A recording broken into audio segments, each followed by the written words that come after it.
I'm a winner. I'm okay. What bridges all of that is confidence. Because if I believe that if my team wins the championship, but then they're not going to give me a ring, then the motivation for why I'm going to work hard shifts. Then suddenly I'm not aligned with all of that. So why am I giving you my best? I wouldn't. If I think I'm just going to help you win and then you're not going to give me a ring or I'm not going to get on the plat. 1, 2, 3, 4.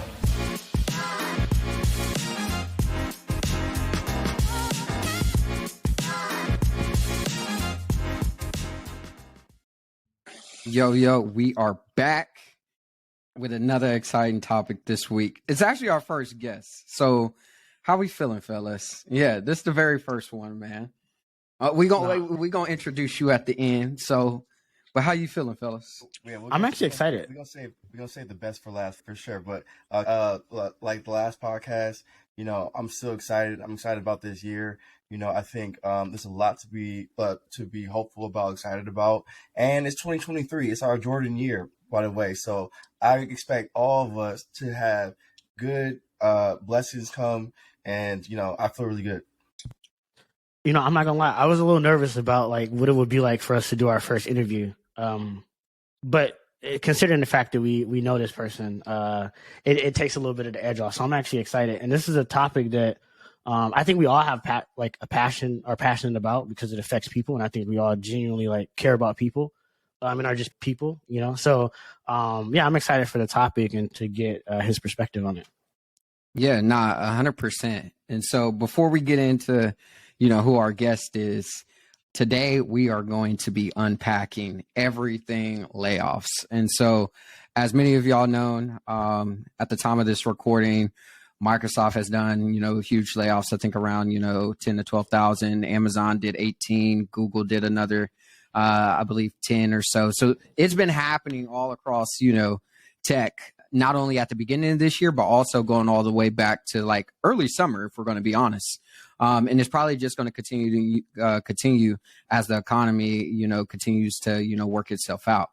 But for our founders and, for our operators out there, when this time period comes, how do you even manage this situation? Is there a right way to go about it? What are the things that actually end up leading to layoffs, right? And how do you manage, team culture after, layoffs take place? These are going to be some of the questions we're going to be diving into. But today's guest is our main man, David Alston. How you living, King? Stressed, but that's all right. That's part of the course, man. I know I was the first guest. Yeah. Can I get a t-shirt or something? Hey, man, we might have to send you some, but go ahead and introduce yourself. Go ahead and give yourself flowers for 30 seconds. For sure. So my name is David Alston. I'm 25. I'm from a small town named Champaign, Illinois, and I'm the founder and CEO of an app called Kickstroid that uses machine learning to basically bring sneaker styles to the palm of everybody's hands. It's something that was, sneaker culture is very close to me, and it's been something where I just kind of put that passion into the app, and things have seemed to work out pretty well so far. Brought a co-founder in 2021. We were members of the first cohort of Apple's entrepreneurship program. We're actually also the only ones who were college students at the time. Since then, the app has continued to grow in concept and in terms of users. And then also by day, I also work at Microsoft, which is a company that's been in the news a little bit right now. So I'm excited to talk about everything that my NDA will allow. Hey, real quick before we dive into it, what's your favorite pair of sneakers? You're a sneaker guy. Obviously, you got sneakers behind you. I'm starting to get into sneakers myself, but what's your favorite, one pair? See, that's the thing. It kind of changes based on what the era was. Because I think before October, I might have said something easy, but I don't think I can say that anymore. So you got to be careful. I've been on an off-white wave this far, and the off-white out of offices. If there's I don't know if you ever put the video out, but they're the blue ones in the top left corner. Nice. Those things are sexy, man. I love those shoes. So. We're going to put the video out, and I definitely see those. That caught my attention. You talking about those ones at the top, right? Those ones at the top. Those ones at the top, man. Yeah, those are nice. I'm gonna give y'all some free game too, which is obviously And part of what, we hope Kickstroid kind of helps break through is you have all of these barriers, not just in terms of access, in terms of actual shooting, in terms of knowledge. But then when it comes to things like Off-White, those, made in Milan type sneakers, those are on sale on Essence twice a year and quite available. So you have some stuff nobody else has that bots aren't getting, and you look amazing. Those are my favorite shoes, man. So, dope. Yeah, everybody get on the designer shoe wave. Nice. Love to see it, man. So look, I guess let's start into this topic. To going back to what Brylan said earlier, there was a lot of layoffs, but also a lot of large companies, but also, tons of startups as well. And, just to make it kind of clear, like the impact, nearly or probably more than 50,000 employees have been laid off in the last probably like 90 days.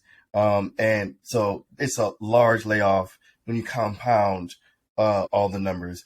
And, and they ran the numbers. So 210 tech companies have done layoffs, and more than 67,000 people have been laid off. This is just in 2023. So the top of this year. I underestimated actually. So clearly in the last 3 weeks, a lot more employees have been laid off than, we're starting the year off a certain way. And, but one thing I want to say before we get into the conversation is, I have a lot of thoughts on layoffs. I've never been laid off, but I've worked with people that I care about that have been laid off before in the past. I see these layoffs and, it reminds me of that. But I want to say layoffs are hard. I've never seen a company actually lay off a large size of people in a way that's like, it's just a hard thing. So I just want to start off by saying that, but yeah, no, I'm curious actually, what do you guys think about like just the numbers, like seeing that 67,000, almost 70,000 employees, and then it's the first 3 weeks of the new year. Like, what do you guys think about that? I think the first question I kind of asked, and I think David and I was kind of talking about this before we started recording, so I'm interested to get his perspective on it. It's kind of like what's causing, what's like one of the main drivers to these layoffs. Now, obviously, all companies will have some different reasons. Like I think today, like Bed Bath & Beyond announced like their creditors cut off their line of credit. So I expect them to announce around their layoffs pretty soon, right? So their reasons for layoffs are probably a little bit different than like Google's or Microsoft reasons. So I think there's a spectrum, but generally, like when I'm asking that question, and what it seems like in terms of like the massive tech layoffs, like at the Microsofts and the Googles or Alphabet, seem to be stemming from overhiring, like right around when the pandemic started happening. And so to put it in perspective, I was just doing some basic research, and to put it in perspective, I think it was, I'll put the stat real quick. So Microsoft had about, and this is according to a CNBC article, Microsoft had about 221,000 full-time employees at the end of June 2022. So 221,000 employees. That's the most recent figure. And that was 40,000 new employees. And so in that period compared to the previous period, they grew headcount 22%. And when you compare it to the period before that, it was 11%. And so it seemed like they just like double headcount at a much faster growth rate during that period of time. Just like a lot of companies, that just happens to be Microsoft numbers, but I'm sure Google would see the same thing, Amazon, same thing. And so it seemed like right now, a lot of what's happening is just kind of the bloodshed from that.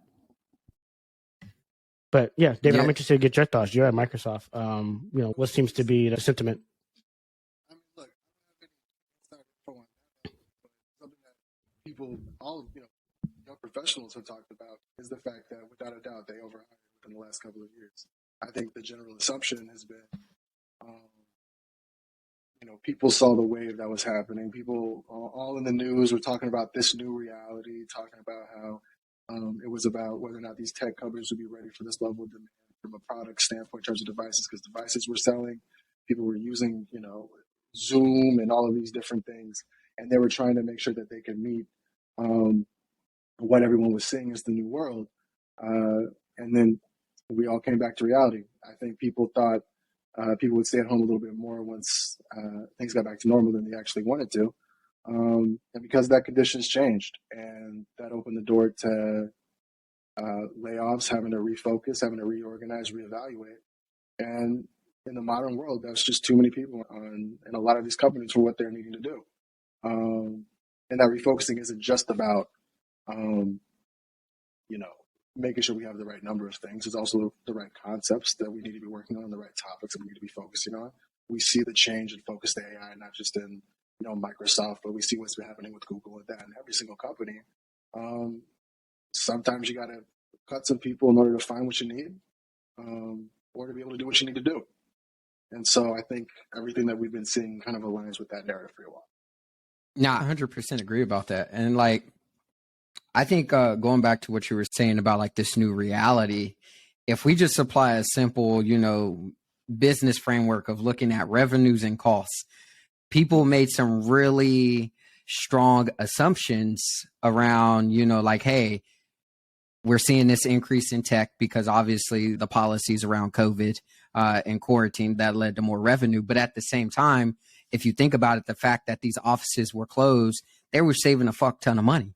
So costs were being restructured in a new way in terms of business. And I think it just conflated expectations. And so something I'm actually really curious about is, given you've been, you saw not pre-pandemic, but you saw pandemic, Microsoft, and then you saw post-pandemic Microsoft, where essentially they probably started going through this identity crisis.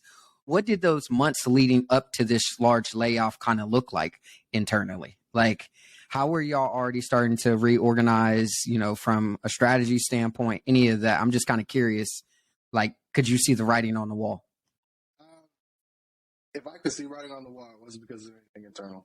I could, but that's because I was reading the news. You know what I mean? And I think the pattern started off with Elon at Twitter a little bit ago. And anytime somebody gives another company an opportunity to make cuts, they're gonna do it under that umbrella of it's the current wave. It's just everybody's following the wave of whatever it is. And so you see this wave of reevaluation from things like the Twitter situation, along with just the news and along with this kind of stuff. It's only a matter of time before it hits your front door, quite frankly. So, there wasn't something where I think, nobody was saying anything. It was people doing what they're doing every single day, kind of the mundane kind of thing in the corporate kind of workplace. But the signs were there because, once again, if you just pay attention to what's happening around you, it's pretty clear. It's impossible for things around you to not impact you as well, from what they're doing, from what the general environment is. And the environment was pointing to cuts. The environment was pointing to refocusing and restructuring. So it was an inevitable point from that sense, to a point where when it actually happened, it wasn't necessarily surprising.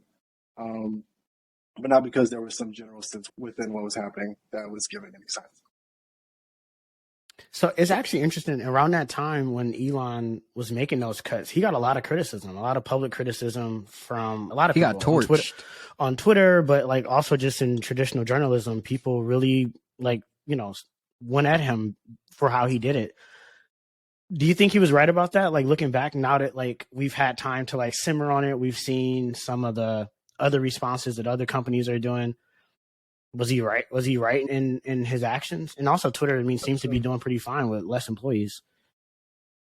So let me chime in on that a little bit. I think there is maybe multiple. That's like almost like more questions come to mind when you ask that question. But to answer your question, I believe he did the right thing.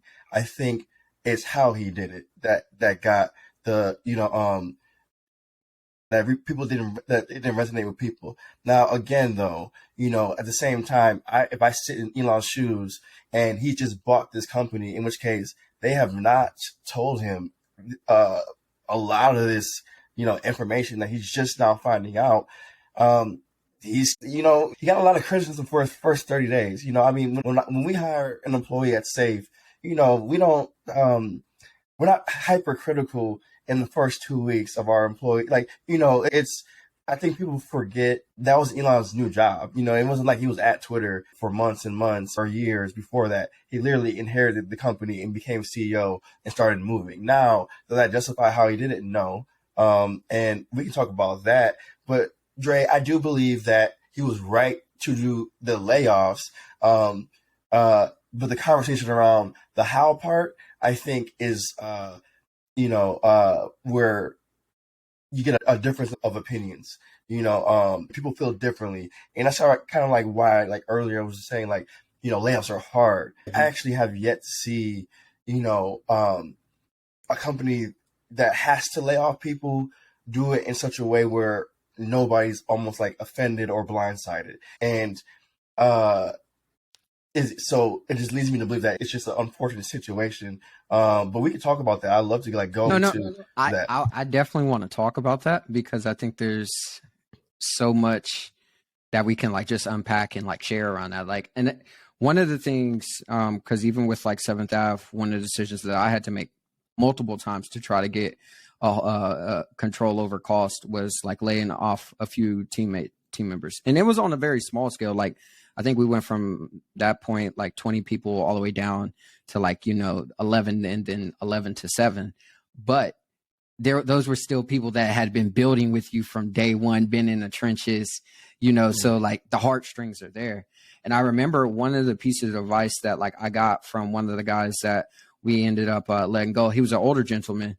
Is he said, have the grace to know that that you're working with like talented, smart, grown individuals, and that they would have their shit taken care of. And how I approached that changed everything in terms of how I approached like laying off like the first set of people versus like the last, because it's the difference between approaching a situation with sympathy and empathy, where you can definitely see like where if you're on the flip side of like you happen to make that decision, you may be feeling bad because you're assuming like you're about to ruin these lives. Versus like if you're approaching it with empathy, yes, things may, drastically change things, but I think your approach is a lot different because you're now able to make some assumptions about like, well, this is a grown up, grown individual. Like, I know that they're probably going to feel these type of emotions because I would. How would I want someone to deliver that message? And the reality is, I don't think there is a right way. There isn't. It's like a breakup. It's going to it's going to be sad regardless. Because there's no right way in the short term, but I do think there is. I wouldn't necessarily say a right way, but you can get as close to best as possible. But I think you need to think about what is the second order long-term consequence. Because another piece of advice that I got from one of our advisors is like when it comes to burning bridges. And what she shared an experience specifically when she was the head of marketing over at Nike, and she had to let somebody on her team go. But she did it in such a way, like she understood and was very direct, like, hey, this is going to hurt in the short term. But guess what? When she became the CMO of Lyft, guess what? That person was ready to work with him. And so I think that's one of the big differences to keep in mind as well, which is part of the reason why people probably did call Elon out, because the how matters here. It's not only what you do, but really how you do it, because it's such delicacy when it comes to humanity. I want to kind of pick your brain in terms of what you think that kind of like Brylan, your point about kind of the second layer of what's going on, because like I think y'all remember from the group chat, I had a problem with it specifically because unpack your problem, brother, because you had a big problem. My thing is number one, just because it's a business, like everybody knows it's a corporation, right? But just because it's a corporation does not mean that you don't have to, or that you shouldn't handle things with class and respect. But then on another level, it's about instilling confidence, and especially in Elon's standpoint, that's outer confidence in terms of people who are maybe trying to advertise with you, which, by the way, I think December they dropped by 70%. But also inside, what do the people who are working for you actually think about you, right? Because if you don't have, like, how do I say this? You have the alignments, right? You have the outer shell alignments in terms of what I'm going to say as somebody working with a team or working with a group of people. Like, I'm going to work hard because I want the team to win. When in reality, I want the team to win because if the team's a winner, I'm okay. What bridges all of that is confidence. Because if I believe that if my team wins the championship, then they're not going to give me a ring, then the motivation for why I'm going to work hard shifts.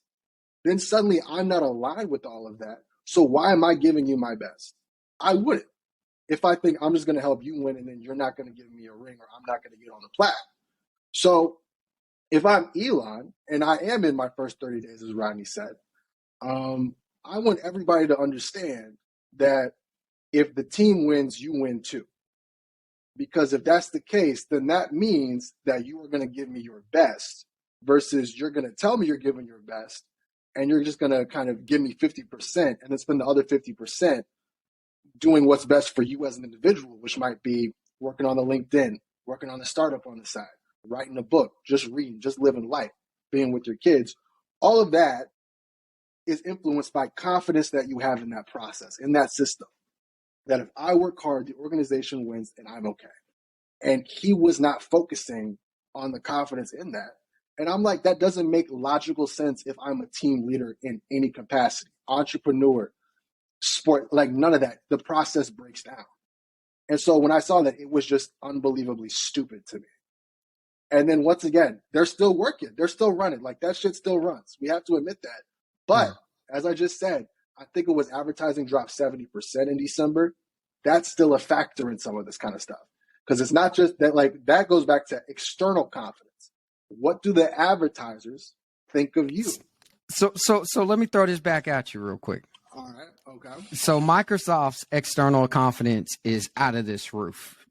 Basically cockiness at this point with all the open AI stuff. Microsoft is like, if we're going to keep it a stack, Microsoft is walking around like, we just took y'all lunch, like really. But internal confidence, y'all faking it until y'all make it, or like where y'all at there? Man, everything. Like, here's the thing, right? Company confidence. Nobody's worried that the company's going to fail, right? Nobody's worried that the company's going to fail. There's mystery around whether or not we're going to be a part of the team still.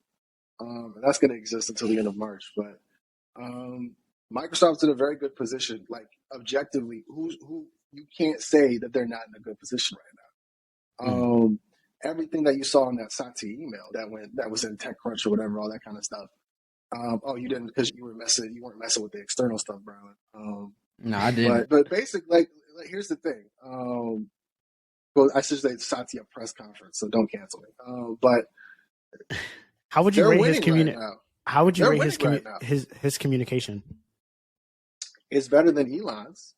It's better. It's a hell of a lot better than Elon's. I think what you expect from a leader in any context, right? I'm gonna make it a little bit more broad. What you expect from a leader, because you can only expect so much, is that they tell you the truth. They tell you why they're doing what they're doing, and that why is a justifiable and understandable reason. And it gives you confidence to make sure that system that I was just talking about, that structure is intact, right? And because technically the world has seen what Satya has said, or more so, the world has seen what Microsoft has given off in terms of energy. That gives you confidence. That gives you confidence. There's no reason not to. Compare that to a Twitter internal email of some of y'all ain't gonna make it. I'm looking for the best of the best. Y'all might get fired at any point in time. That's really wild that he really be doing that. That's what I'm saying. Compare and contrast that. Which is why I saw that and I was like, this is stupid. You know what, David? Now that I'm sorry to interrupt, David, because you're a guest and I wanted to give you the utmost respect. But I'll be honest, I have to give it to you. Let me give you your flowers real quick.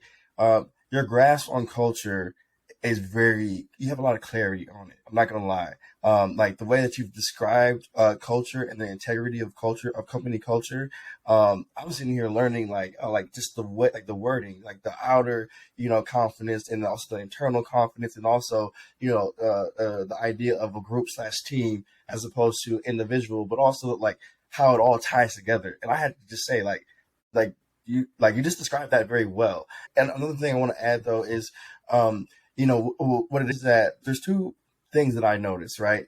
One, Elon likes to rush. Elon's a rusher. So Elon see the problem and he just blunt force does the solution, right? And that's what leads to the people don't like his method, right? Like he comes in, he sees Twitter's losing $4 million a day. Oh shit. Cut. You're going to be you're on my time, stickler type of attitude, right? Now, I don't agree with that, but then I look at, for example, Microsoft or these other companies, bigger companies, and I see what they did. They didn't want to ruin anybody's holiday. Like, whereas Elon didn't care about anybody's holiday in particular. Now, I'm sure people got their severance, like with all these big companies, as they usually do. But, Elon could care less about your Christmas, like how your Christmas feels or whatever. But to a certain extent, I'm not going to lie, those people who got caught off before Christmas, they're probably in a better position than a lot of people that are getting cut off now. Because a lot of people that are getting laid off now, they didn't. It seems like a lot of people didn't expect it. And also going back to what you were saying too, David, like the individuals are in a lot of these companies are not secure right now. And that is an issue. And that, like, I don't know how companies, resolve that, but like you said, Microsoft, it's clear, like nobody's worried about Microsoft going down. Like Brylan said, they got big energy right now. They are tossing around their weight. They're not playing around. They're Mike Tyson in the ring right now. We see that they're not playing. At the same time, it doesn't seem productive that for example, you're at Microsoft and then you have these other employees, and they're like, okay, we see that, but like, is Mike fighting for us too though? Like. Is Mike also like, are we still like still our fight, or is it like, something else? And so, but I do applaud the companies that waited until after the holidays. But at the same time, there are pros and cons because people came into the year with a plan. Like most people come into the year with a plan about how the year is going to go. If you go into the new year and you had a great, Thanksgiving and Christmas and all that, and then you have a plan for the next, quarter, 2 quarters or whatever, you have a family, whatever, whoever you support, and then you get laid off, that just shakes your whole year up. That shit just shakes your whole year up. And now you got to readjust in a different way, and so, Elon doing what he did, it was harsh, but like those people right now, I would probably say that they're probably in a better position, but it was harsh though. I'll say that. The harshness, like the thing about, I'm going to use my guest privilege and interrupt there. No, go ahead, man. I think the harshness, I think that's an interesting way of framing it, because you technically were talking about the what versus the how. Because technically, objectively, if you fire people before the holidays, especially when a bunch of other companies are going to fire people after the holidays, then those employees that were laid off have a better chance at getting a job or securing a job before thousands and thousands of other people hit the market. It is once again about the how you do it, which is still my problem with the Twitter stuff, not the fact that he fired people. Technically, one thing we also all agreed in that group chat, he was looking for a very move fast and break things type company. And if you're going to take a corporation that moves like a corporation, you're going to have to make some changes. You're going to have to trim the fat to make it a lot faster and to make sure that a lot of people who are only there just to live their lives aren't there anymore. That was objectively what he wanted to do, and that was probably the best way of doing it. But just cutting people off. I think he panicked. I'm not gonna lie. I think he panicked. But I just want to preface this. First off, I'm not defending Elon, but I just want to play the other side real quick.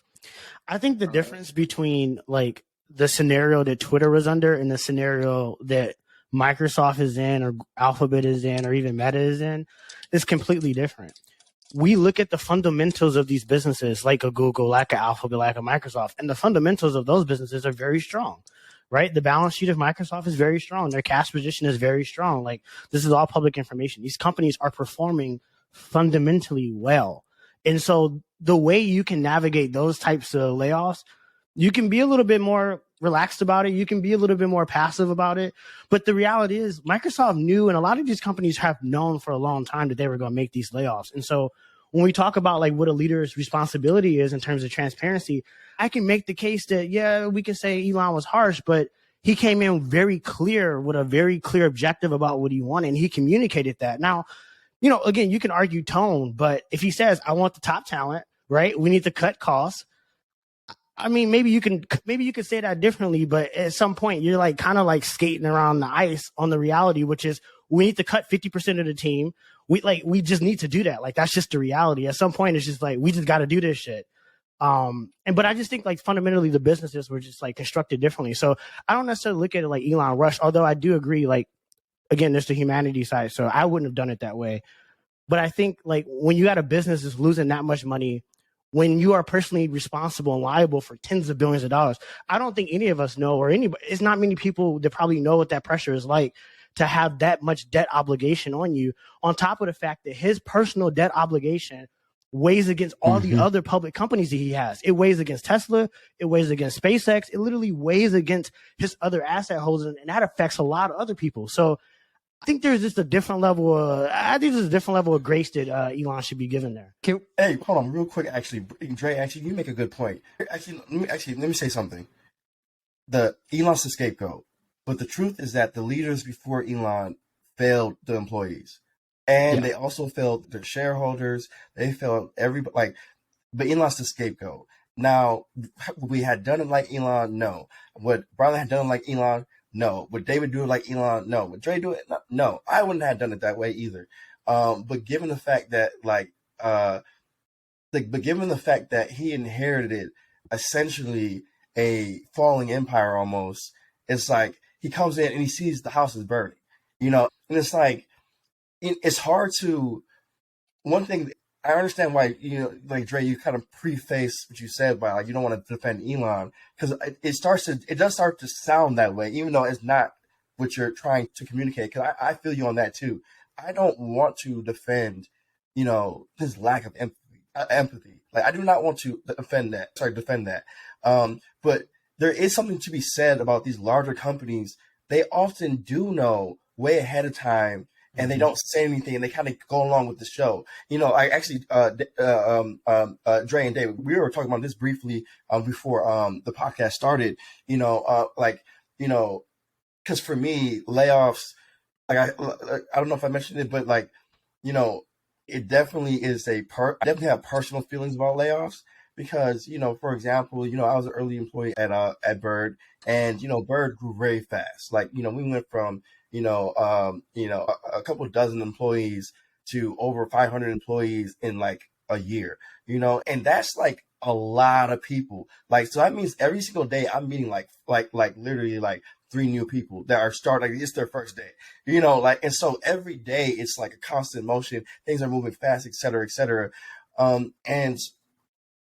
But I'll never forget this though, and I'm not going to say exactly, who exactly, but it was the executive team. I was close to them, the executive team, because that's how I got the job. But I remember one of the executives saying, because we were talking about employee performance, and when things are moving fast, either people are going to get like on the train and actually do what they're supposed to do, or they're going to take advantage of the fact that everybody's distracted and they don't have to do anything, and so we had these bad apples that literally, they're like, okay, well, everybody's moving busy working on something, I could just exist and get paid, and you have that. And, what I found out though was that it wasn't that the executives weren't unaware of these people. It wasn't that they weren't unaware of these people. What they told me was, Rodney, it's so much easier to lay people off than fire them. Right. And I never forgot that. And I remember thinking like, I don't like that. And it was not too long after I actually left myself. And I left not too long after that. Fast forward, maybe I think around 6 months after I left Bird, there was the pandemic. There goes their scapegoat for laying off the employees. It's the scapegoat. Oh, it's the pandemic. We're losing revenue, et cetera, et cetera. That is true. And there are plenty of people that you knew that you should have fired beforehand, but you didn't, because the easier route is to lay people off. So sometimes it looks better and it sounds better. The tone is better and it just, it sounds better. It makes your feelings feel good, but it's actually worse, because those people could have had an opportunity, to go to their next, like, move on. And even the company could have moved on sooner instead of waiting for the moment to be able to lay people off, you know? And so I see what Dre's saying, like, be like, you know, Elon's almost like too real, where he's just like Dre said, tone, like, I get it. Like, a lot of people don't like tone. I get that. But like, yo, look at it. Like, Microsoft, Google, they've been known that they're going to let go. Literally, the last 3 weeks, almost 100,000 employees have been let go in the last 3 weeks. I thought it was less than that. It's ridiculous. Like, they knew this for a long time. And so, like, it looks better. But, like, are they treating people, like, is it the cover story, or do they actually care? Like I'm curious to know, like, what y'all thoughts are. I will say this, right? From the perspective of somebody, you know, if I put on the corporate David hat, I'm very happy with kind of the fact that, like, the transparency was pretty clear in terms of, like, what Satya said at Davos or something. That's what I feel in terms of, like, there's nothing there. You know, I think some of these companies, it's like, you could ask some of them, and it's just like, oh my gosh, I'm hearing this, or somebody said this at work, or something like this. And obviously, there's concern about moving forward, as it always is when this kind of stuff is. But I trust what I'm being told, and what I'm being told completely aligns with what leadership has said outwardly. Like, there's no secret email that's like, we said that to them, but, like, secretly here, everything's on fire. It's not that. We all see where Microsoft's heading with OpenAI, or you know, all this kind of stuff. And it's like, I'm as assured as I can be, knowing they're firing people. Like, it's like, it's like, there's, like, that's what I was like. I don't know if y'all was hoping I would have some insider stuff, but it's like, it's pretty boring, because what you see, that's it. We know what the outside knows. And wouldn't you rather know, though? Like, okay, I hear you.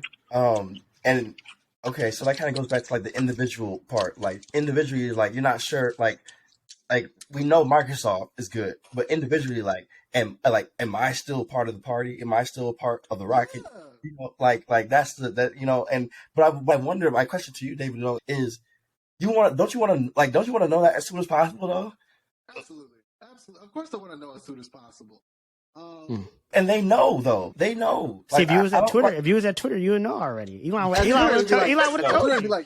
So I'm just saying, bro. No. You know, Elon is the most effective communicator. But he's underrated. He's underrated. He's underrated, bro. There's such a difference between just cutting somebody and doing it coldly and doing it with respect, right? At the end of the day, a cut is a cut. So compare Twitter, compare Meta, right? And compare Google firing people at 3 a.m., Facebook saying basically, all right, the cut's happening in 2 days, all right? And compared to Twitter, who's like, I want the best, not the weak, and I shall decide. How do you think these companies are deciding the cuts, though? Right? Like, they are making these cut decisions based on performance, based on many factors, based on case study. On a lot of variables, right? They're not just doing it randomly. Like, we all know that. At least Elon is telling you, hey, here's the measurement that we about to start slicing y'all on. Microsoft and Google, they're like, you know what? We're not going to show you that. But we all know internally that's how that shit works. Like, that's why they have those internal performance reviews. Like, we know that's how that works. So let's treat this as a case study and do exactly that. Like, if y'all were in either 4 of those situations, Google, Microsoft, Twitter, Meta, you pick and choose. What's the first thing that you're doing, and take us all the way through the end when you're delivering that message and actually letting thousands of people go? This is our case study. Let's give game. What you doing? What's the situation? What's the context? All of us, David.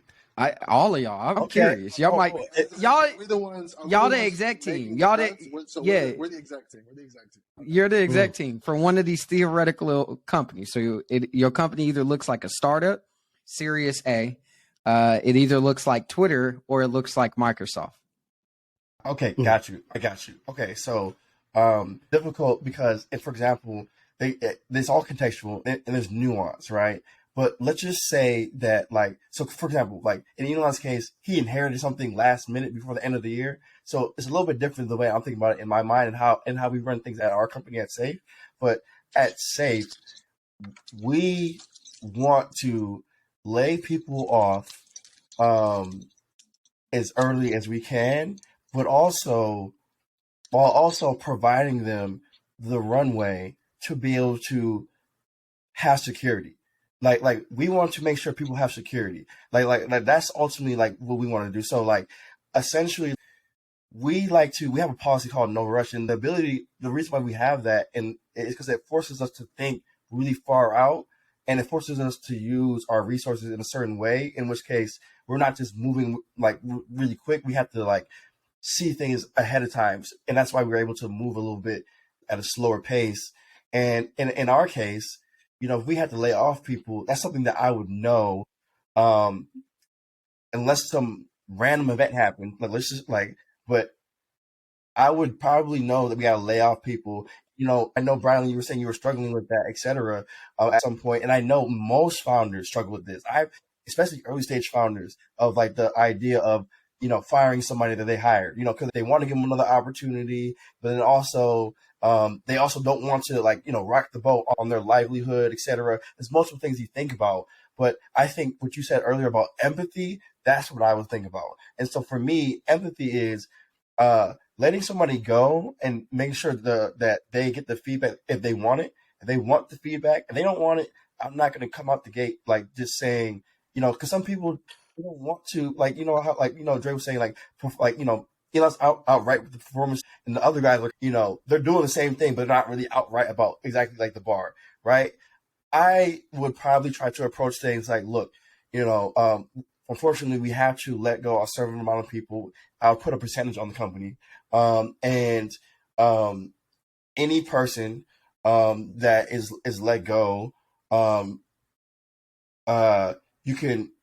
open, one, to reach out to you. Like you can reach out to me one-on-one. And if you want to understand, if you want feedback, we will offer it. We will offer it. And if not, then that's fine. Another thing I would also add is we would make sure that our employees have a good runway. One thing that I respected about, for example, like Snapchat, when they first did their like layoffs like some years ago, was that when they laid off people, it was kind of like messed up, but like those people got like some nice checks. Like they were cool. Like they didn't have to like panic and figure it out. Even like when Kubi failed, like a lot of those people got paid like 6 months worth of like the money. I'm not saying Safe is going to do that, but I'm just saying like the idea of providing people security and allowing them to get the time to get themselves together, because on the alternative, you have Bird. And this is why like people think Elon's bad, but think about Bird, for example. This is what Bird did. Bird took, the pandemic happened. Bird randomly decides, hey, we got to let off, like this is our opportunity to let go of people. They get a bunch of people on a Zoom call, and they let go of over 50% of the company on a Zoom call. And by the way, it was a pre-recorded message, right?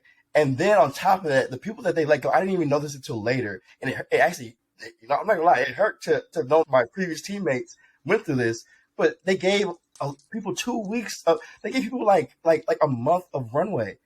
Like that's like 2 checks. Like that's, and it's like, and I remember I was talking to somebody who was a dad. He's a father. He was in the process of buying a house, and he trusted that they would do things the right way. So after that, I was like, you know what? I want 2 things: to let people know as soon as possible, give them the feedback as early as possible, communicate it directly as early as possible, often, and then also give them the security afterwards so that they're not panicking and having to scramble to figure things out.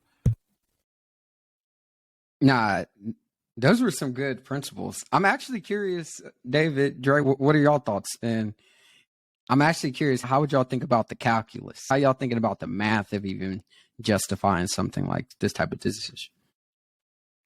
I'll let Dre go first. I mean, honestly, I think if you're looking at a profit and loss statement, it'd be pretty clear like where the cuts need to be made. within an organization. And so it's just like pretty obvious. And that's why it pisses me off. Like you can try to like butter it up, but the reality is like these decisions are literally that clear and cut. And so I think the best you can do is kind of like what Rodney said, is really just like how you communicate it.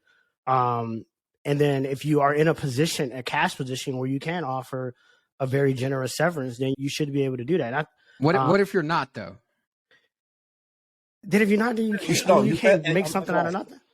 No, I'm not gonna lie, Brylan. If you're not in a good cash position, then the job as a leader, you didn't do it as well as you should have. And it's not to say that you didn't have good intent.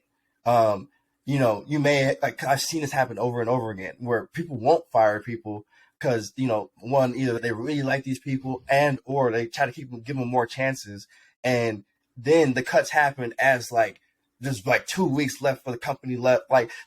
No, as a leader, be ahead of it. You should not, because you end up risking the thing that you're trying to avoid. You end up risking. You're trying, when you let people, if you don't have the capital, to me, that's like you failed in your responsibility. People trusted you to make sure. Well, I think there's limits to that, right? There's a difference between being in a cash position where you can pay somebody 6 months severance, right? And you got 1,000 employees versus you got 10,000 employees and you can only do, 8 weeks.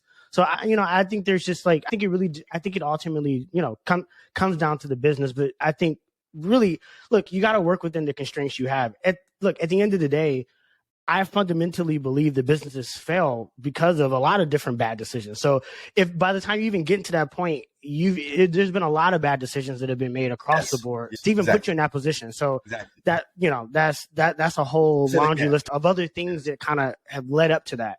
But I just think, hey, whatever position you're in, you're in. But I think ultimately it goes back to just communication. At the end of the day, we can't forget that we're in the business of working with people. And so we got to do the best job we can. But I think too, there's a understanding that needs to be had from an employee standpoint. I understand that psychologically we think about jobs as safety, right? And jobs give us psychological safety. And I understand that. But the reality is when all of us decide to take a job, at least here in the States, we are considered at-will employees. And so we know day one when we take a job that at any point we can be terminated. Now, we don't expect that termination to happen, but it is very clear that we are at-will employees, and that is understood. And so I think ultimately, we want companies to handle things with care. We want them to do those things, but look, we're in a family. It's just not that. And so I think part of it is employees need to kind of just understand that sometimes your employer is not gonna do things in your best interest like you may think. They're not gonna always be honest with you and communicate things to you in the way that you think they should. And you should take things with a certain level of scrutiny, and just make sure that you're prepared for any unpredictable outcome. And I just think everybody should navigate that way. That's perfect. What Drake just said is literally perfect. Honestly, I just got to give that is perfect. Because you know what? At the end of the day, what a lot of people are not going to realize until they get laid off, until they run into the situation, is that security is a false sense of security. You think by going to an institution, whether or not it's a job, a college, or whatever it is that the institution is, you think that there's a guaranteed result. The truth is that is not true. There's no such thing as a guarantee in this life, period. You don't have a guarantee. You cannot be certain about anything. You got to accept that. The moment you accept that, you do what Dre said. You prepare. You prepare. You make sure you're prepared. Then also on top of that, you add a little bit of scrutiny. You don't just blindly trust everything that come across your eyes and your ears. When you take off the wool off your eyes and don't, and accept and don't be naive, you realize, look, you're at a job, you're getting paid, but like Dre said, the law, based on the law, you're an at will. And so at the end of the day, you have no security. And companies will make you feel like you do up until they don't need you. Nah, 100%. The thing I would also say is understanding the law, understanding your business. And at the end of the day, most costs are associated with headcount. And if that headcount isn't leading to more revenue, obviously there's going to be a problem that's going to be found and cut.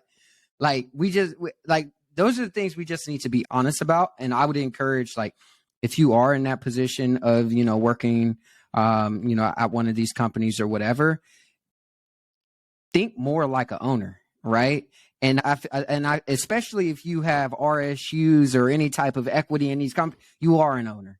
And so, like, I know when I used to work in corporate, people were afraid to ask those tough questions around like revenue growth. And, okay, I saw, our last earnings report, we said this, how are we thinking about headcount cutting it? Like, you as an owner, you have the right to do that. You have the right to be curious about what the hell is going on.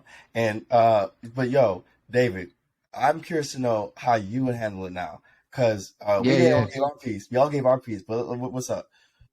For me, it goes back to the concept of just respect. But I think it's not necessarily about you doing a nice thing or the mean thing. It's about whatever you do, you handle it with respect. And understand that these are people's livelihoods, and you don't mess around. So I probably would, if I were in that position, I'd do a quick cut, but I would do it in a way where I let them know why. I let them know what I was saying before. I'm gonna give you the what, I'm gonna give you the why, and I'm gonna try to make sure that the why has solid reasoning, to at least to a point where at the end of the day you understood what I did and why I did it. You might necessarily understand it, or agree with it. But I'll say this: you don't necessarily. They do understand it. They might not agree with it, but at least they understand the reasoning of it. And I'm going to wish them the best, because once again, that's my problem with what happened at things like Twitter, or what happens with bad, in my opinion, bad layoffs, or just bad separations entirely. It's about communication. Because nobody has to agree with everything. And make sure you do your best to have an understanding. And that's all you can do as a leader of anything. And I think as, founders in our, at the different stages the four of us are at, that's our responsibility. Yeah. Let me ask you this, Dave. I got a question for you, follow-up question. In the what part, in the what segment when you're communicating, I'm curious to know, are you like, what if you made, like, you and or the executives of the company made mistakes? Are you going to say that? Are you going to say, hey, we made these mistakes? Or, like, how are you going to, like, go about that? Yeah.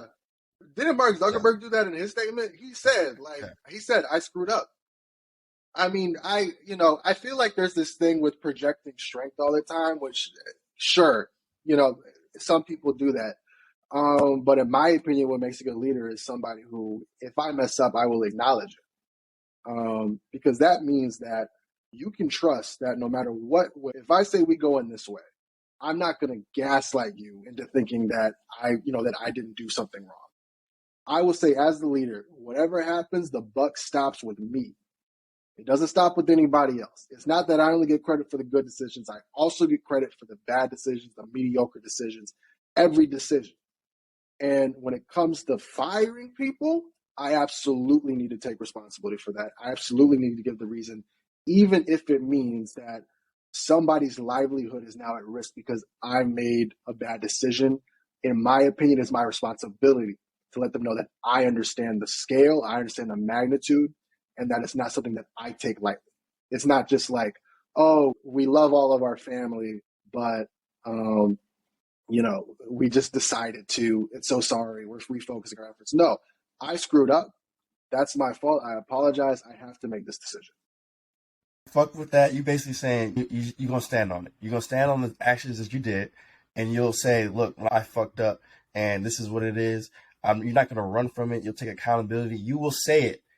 You'll acknowledge it. I think that's a point. That is a point that needs to be said. Like, it has to be acknowledged.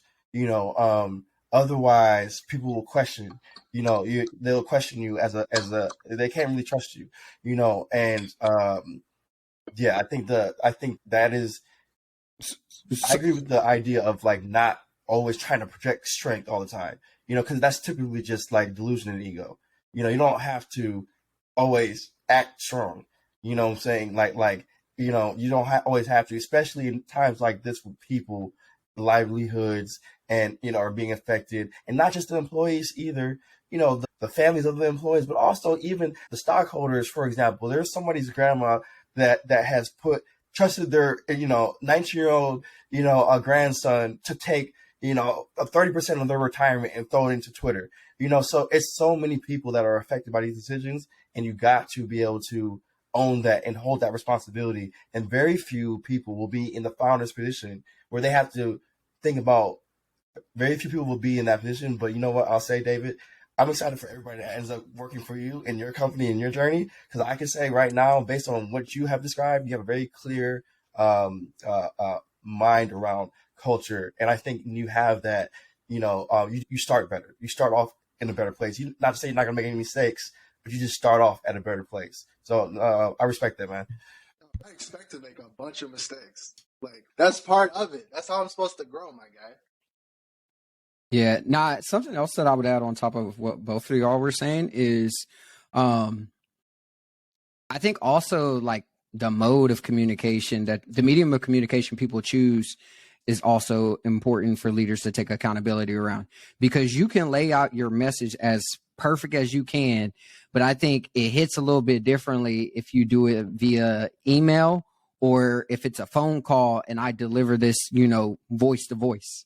And I think that's something like, obviously you got to be very cognizant of, as like your company scales to like new heights. But I think in those situations, once you've nailed what you're going to say, and taking accountability where like you had your shortcomings, I think it's also having the courage and the heart and just like the empathy for people to be like, I'm gonna call you on the phone and we're going to have this grown up conversation because this is the respect that it deserves. Like the courage. That's what most people are missing. The courage. I'm telling you, that the courage, the lack of the fear. Seriously. So yeah, that's just something I would add as well. Well said, y'all. But yeah, y'all, we had time, so yeah, let's wrap it up. I think that was a great discussion. It's gonna be a great year after all this settles. Well, David, we appreciate you being our first guest, man. This is a good conversation. We definitely got to have you back on, man, and talk more about your startup and your journey there. Because I know you got some dope stuff working on in the background. And I think that'll be hella useful to our listeners. So we appreciate you coming through, man. And gentlemen, I appreciate the opportunity. And also, like I said before, love Microsoft. Microsoft gang still. Do not, I did not say anything, hopefully, that said anything wrong, because I love my company and I'm good. I'm great. Yeah, that's all I'm saying. Microsoft gang. But also, everybody download Kickstroid. I'm doing a shameless plug. I do not care. I'm a struggling black guy. Download it ASAP. Download that ASAP. Kickstroid.com/download. You can read about us at USA Today, Input, Mag, Afrotech, all of it. Follow the IG too. He's official. We'll put the links in the description and we'll upload it all on YouTube as well, man. Love it. Appreciate you all. All right, y'all. All right.